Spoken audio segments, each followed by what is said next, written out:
Hi hello నమస్తే welcome to ఐకో media. Mahesh Babu గారి గుంటూరు కారం రిలీజ్ అయింది. సినిమా సూపర్ హిట్ అయింది. మీలో ఎంతమంది చూశారో మాకు కామెంట్ చేయండి. కథ విషయానికి వస్తే మహేష్ బాబు గారి తల్లి అయిన రమ్యకృష్ణ గారు చిన్నప్పుడే వాళ్ళని వదిలి పుట్టింటికి వెళ్ళిపోతుంది. అక్కడ రావు రమేష్ గారిని పెళ్లి చేసుకుంటుంది.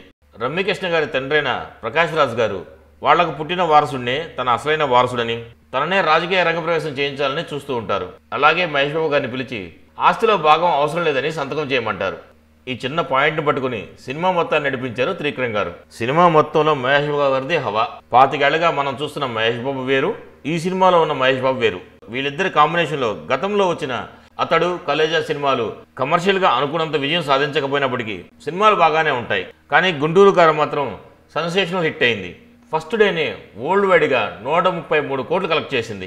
రమ్యకృష్ణ ఈ సినిమాలో ముఖ్యంగా రమ్యకృష్ణ గారి క్యారెక్టర్ హైలైట్. శ్రీలీల గారు తన క్యూట్ పర్ఫార్మెన్స్ మరియు ఎరగదీసే డాన్సులతో ప్రేక్షకుల్ని ఆకట్టుకున్నారు. నా విషయానికి వస్తే సినిమా మాత్రం చాలా బాగా నచ్చింది. మీకు ఎలా అనిపించిందో కామెంట్ రూపంలో మాకు తెలియజేయండి. మరో వీడియోలో మళ్ళీ కలుస్తాను. మా వీడియో కనుక మీకు నచ్చినట్లయితే మా ఛానల్ని సబ్స్క్రైబ్ చేసుకోండి.